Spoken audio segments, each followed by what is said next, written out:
Hey everybody, it's Brother Steve. You know, when I figured out a couple weeks ago that Ash Wednesday and Valentine's Day fall on the same exact day, here it is right in this calendar. You can see it boxed off in red. I thought, well, that stinks. I mean, it's no big deal for me, but for anybody who wants to take a special someone out for dinner, I mean, if you happen to like Chilean sea bass or shrimp scampi, you're in luck. But if you're a lover of filet mignon or chicken franchise, or my favorite, veal ossobuco, well, sorry, you're out of luck until next year.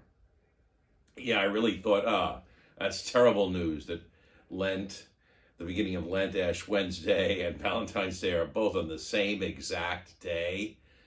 You know, but then as I began to think about it, I thought that there was a strange connection, and maybe it's a little bit fortuitous that the two events coincide. Why is that? Because I think Lent is about love. Now, I suspect when people first think about Lent, when they first hear that word, love is not the next thing that pops into their mind. Self-denial, self-sacrifice, giving something up, yeah, that all comes to mind. But love?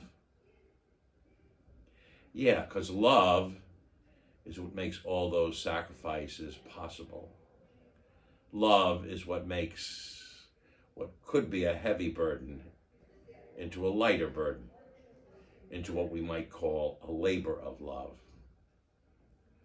A couple of weeks ago, I had lunch with two dear friends. Let's call them Peggy and George. Peggy and George are parents of 3 Chaminade graduates. All 3 were valedictorians, believe it or not. Peggy and George have had some health issues over recent years, especially Peggy. She's recovering from a stroke. And I was really touched by their love for one another, and especially moved by the way George cares for Peggy. At one point, Peggy had to go to the ladies' room, and George escorted her, and Peggy voiced her concern. Oh, I put George through so much. He bears such a burden for me. And I said, you know, Peggy, I don't think it's a burden for him at all. I think for George, it's a duty of delight. And it's precisely that, because of the love that he has for her and her love for him. And all the sacrifices that we make in Lent are possible because of Jesus' love for us. He loved us first and sacrificed so much for us.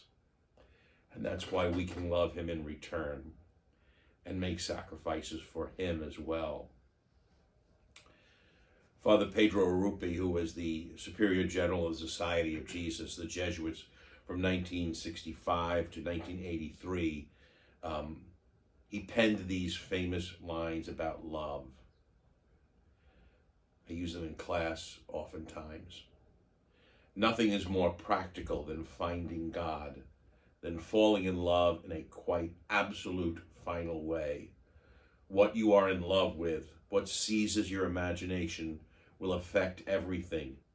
It will decide what you do when you get out of bed in the morning, what you do with your evenings, how you spend your weekends, what you read, whom you know, what breaks your heart, and what amazes you with joy and gratitude. Fall in love, stay in love, and it will decide everything. You know, even the modern composer Andrew Lloyd Webber says virtually the same thing. He writes, love changes everything, how you live and how you die. Love will never, never let you be the same again.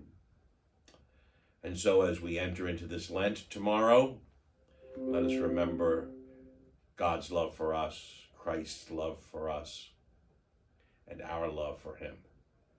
And may that love lighten the weight of our sacrifices. God bless. Have a meaningful and a purposeful Ash Wednesday and a nice Valentine's Day too. Thanks.